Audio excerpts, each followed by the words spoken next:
Hello students, आज हम लोग पढ़ेंगे क्लास 8 से संस्कृत सब्जेक्ट का चतुर्था पाठ सुभाषितानि।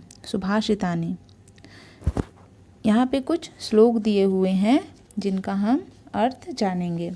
पहला है यथा खनन खनित्रेण नरो वार्यधिगच्छति तथा गुरुगतां विद्यां शुश्रूषुरधिगच्छति।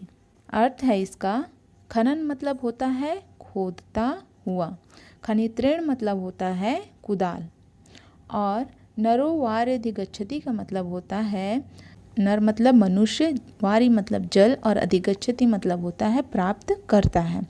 तो कुदाल से खोदता हुआ मनुष्य जैसे जल प्राप्त करता है, उसी प्रकार क्या होता है, गुरु की सेवा में लगा हुआ मनुष्य गुरु में विद्यमान विद्या प्राप्त करता है। आचार्यो ब्राह्मणो मूर्तिः पिता मूर्ति प्रजापते माता पृथिव्याः मूर्तिस्तु भ्राता स्वमूर्तिरात्मनः। इस श्लोक में क्या बताया गया है कि आचार्य ब्रह्मा का स्वरूप है, पिता जो है प्रजापति, प्रजापति भी किसे कहा जाता है, ब्रह्मा को ही कहा जाता है, तो पिता भी किसका स्वरूप है, ब्रह्मा का स्वरूप है, माता पृथ्वी का स्वरूप है, और जो भाई है भ्राता वह स्वयं मतलब स्वमूर्तिरात्मनः मतलब स्वयं का स्वरूप है। तीसरा श्लोक है आदौ माता गुरोः पत्नी ब्राह्मणी राजपत्निका धेनुर्धात्री तथा पृथ्वी सप्तैता मात्रः स्मृताः। इस श्लोक का अर्थ है कि अपनी जननी, आदौ माता मतलब अपनी जननी, और गुरु की पत्नी जो हमारे गुरु हैं उसकी पत्नी, और ब्राह्मण की पत्नी, राजा की पत्नी, धेनुर्धात्री मतलब गाय, तथा पृथ्वी, ये सातों क्या है, ये सात हमारी माताएं कही गई हैं। इन सातों को क्या कहा गया है, माताएं कहा गया है। किसे किसे, स्वयं की माता, आदौ माता, गुरु पत्नी, गुरु की पत्नी, ब्राह्मणी राजपत्निका, ब्राह्मण की पत्नी, और राजपत्निका मतलब राजा की पत्नी, धेनुर्धात्री मतलब गाय, और पृथ्वी, इन सातों को क्या कहा गया है, माता कहा गया है। चौथा है अन्नदाता भयत्राता विद्यादाता तथैव च जनिता चोपनेता च पंचैते पितरः स्मृतः। इसका अर्थ है अन्न देने वाला, भय से बचाने वाला, विद्यादाता मतलब विद्या देने वाला, जनिता मतलब जन्म देने वाला सगा पिता, और उपनेता चौपनेता मतलब जो यज्ञ आदि संस्कार करवाते हैं, यज्ञोपवीत आदि संस्कार करने वाला, ये पांच क्या कहे गए हैं, पिता कहे गए हैं। पांचवा है सत्यम माता पिता ज्ञानम धर्मो भ्राता दया सखा शांति पत्नी क्षमा पुत्र षडेते मम बांधवाः। इसका अर्थ है कि सत्य क्या है, मेरी माता है, ज्ञान पिता है, धर्म भाई है, और दया सखा, सखा मतलब दोस्त मित्र, शांति पत्नी है, और जो क्षमा है वह है पुत्र। ये 6 मेरे बांधव परिवार हैं। बांधव मतलब परिवार हैं। आठवा है रूप यौवन संपन्ना विशाल कुल संभवाः विद्याहीना न शोभन्ते निर्गंधाइव किंशुकाः। श्लोक का अर्थ है जो विद्याहीन होते हैं वे यदि रूप और यौवन से संपन्न हो तथा उच्च कुल में उत्पन्न हुए हो तो भी गंधहीन, किंशुका मतलब क्या होता है, टेसु का फूल, टेसु के फूल की तरह शोभा नहीं पाता है, ना शोभन्ते मतलब शोभा नहीं पाते हैं। अगला है नमन्ति फलिनो वृक्षाः नमन्ति गुणिनो जनाः शुष्क वृक्षाश्च मूर्खाश्च न नमन्ति कदाचन।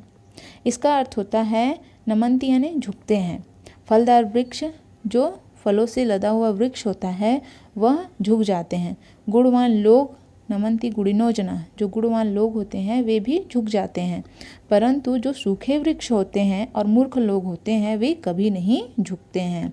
न नमन्ति कदाचन मतलब वे कभी नहीं झुकते हैं। आठवां है को नायाति वंशम लोके मुखे पिंडेन पूरितः मृदंगे अपि मुखलेपेन करोति मधुर ध्वनिः।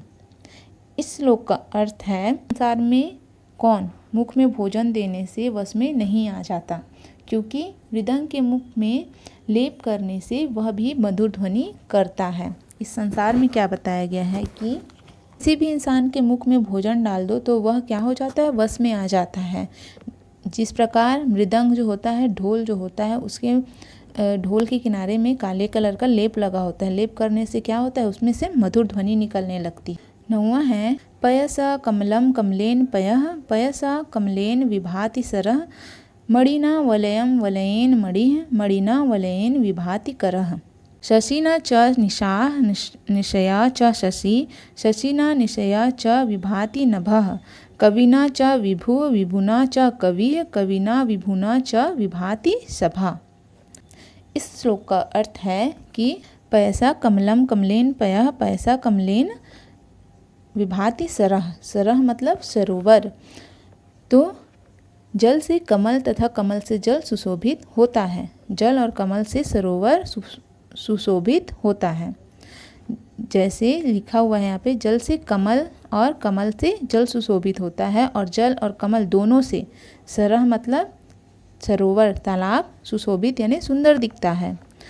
मणिना वलयम वलयेन मणिः मणिना वलयेन विभाति करः।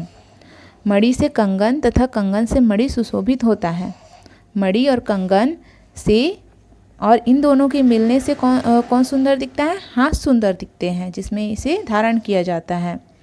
इस चंद्रमा से रात्रि तथा रात्रि से चंद्रमा सुशोभित होता है। रात के समय चांद दिखने से रात सुंदर दिखता है, और रात्रि से अंधेरे में ही चांद चमकता हुआ सुंदर दिखाई देता है। और दोनों के मिलने से चंद्रमा और रात्रि से आकाश क्या होता है, सुशोभित होता है, सुंदर दिखता है। और उसी प्रकार कविना च विभु विभुना च कवि मतलब कवि से राजा, विभु मतलब राजा। कवि से राजा एवं राजा से कवि सुशोभित होता है, और कवि और राजा से सभा सुशोभित होता है। जो दरबार होता है राजा का वह सुशोभित होता है। 10वां श्लोक है नरके गमनम श्रेष्ठम दावाग्नौ दहनम वरम वरम प्रपत्नम चाप्तौ न वरम परशासनम।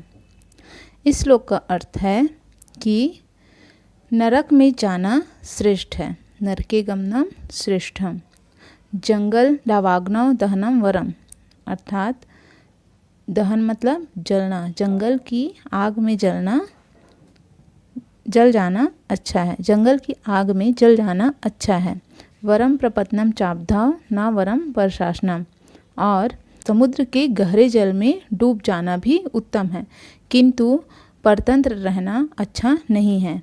परशासनम का अर्थ होता है किसी का गुलाम बनकर रहना, तो किसी का गुलाम बनकर रहना अच्छा नहीं है। यह था चतुर्थः पाठः सुभाषितानि